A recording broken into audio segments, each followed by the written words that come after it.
దేవుడు నాకు గొప్ప సాక్ష్యం ఇచ్చాడు. నేను క్లుప్తంగా చెప్తాను, అర్థం చేసుకోండి. నేను అలాగ హాస్పిటల్కి వెళ్ళిన నాకు బాగా ఉన్నప్పటికీ నేను ఇలా దురాత్మను వదిలించుకోవడానికి అనేక మార్గాల్లోకి వెళ్తే నాకు ఎలా ఉంటుందో వాళ్ళు చెప్పేవారు. నాకు 2 అబ్బాయిలు, అమ్మాయి. నేను చూస్తే బలహీన పడిపోయాను.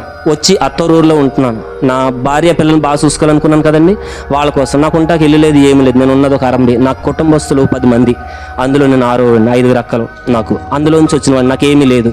నా భార్యను బాగా చూసుకోవాలి. ఫస్ట్ నుంచి చెప్పాను కానీ 10వ సంవత్సరం ఉండగా నేను ఏమనుకున్నానో ఇప్పుడు నెరవేర్చుకోవాలి. ఆ క్రమంలో వెళ్తానికి భయంకరమైన బలహీనతలు లోనైపోయినప్పుడు అనేక మార్గాల్లోకి నేను వెళ్ళి చూపించుకుంటూ ఉంటే నాకు ఎలా ఉంటుందో అలా చెప్పేవారు. నాకు ఎలా ఉంటుందో మీకు తెలియాలి. అలాగా నన్ను ఒక దురాత్మ తన లోబర్చికిని తెలియకుండా నాకు ఒక బలహీనత అనేది ఏర్పడిపోయి దాని విషయంలో నాలో ఉన్న ప్రతి నరము కూడా లాగేసి చాలా వీక్నెస్ అయిపోయేవాడిని. నేను ఎక్కడికన్నా వెళ్ళినప్పుడు ఇదే చెప్పేవారు, నీకు ఇలా ఉంటుంది కదా అని అనేవారు. పెద్ద పెద్ద తేనుపులు వచ్చేసి అందరూ అనుకునేవారు పూనకం వస్తుంది అనుకునేవారు. తర్వాత పశువుని ఇలా అయ్యి పట్టించేవారు. ఒక ట్యాబ్లెట్ వేసుకుంటే ట్యాబ్లెట్ బయటకు వచ్చేసేది. కొంతమంది అనేవారు, నీ అనుమతి పెద్ద శక్తి ఉన్నదే, పెద్ద నాలుగు తెరిచి వస్తుందని అనేవారు. ఎంత భయంకరమైన స్థితిలో నుండి నాకు అనుకోకుండా నాకు ఎప్పుడో చిన్నప్పుడు నాకు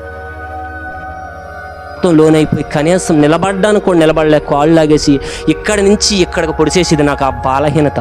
అందులో నుంచి ఈ బలహీనత, ఈ అప్పులు, ఈ దురాత్మ నా కంటికి అలా కనపడిపోయినట్టు ఉండేదండి. అలాగా ఒక చిన్న కళలా రావడం, ఏదో అది చూపించడం, అందులో అయిపోదాం.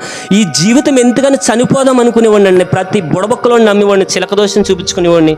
ఇలాంటి క్రమంలో నేను నీతిగా బతకాలనుకునే వ్యక్తిని అలా అత్తరూరు వచ్చి ఎందుకు జీవించాలి ఇలా కానీ చనిపోవాలనుకున్న సమయంలో నేను ఎన్నో మార్గాలకు వెళుతుండగా నాకు నేనున్న అద్దింట్లో దేచర్ల గ్రామంలో ఒక పాస్టర్ అమ్మ గారు ప్రార్థన చేస్తానికి వచ్చేవారు.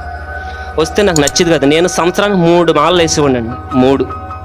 3 రకాల మాలలు వేసేవాడిని. వారానికి 3 సార్లు పూజలు చేసుకునేవాడిని.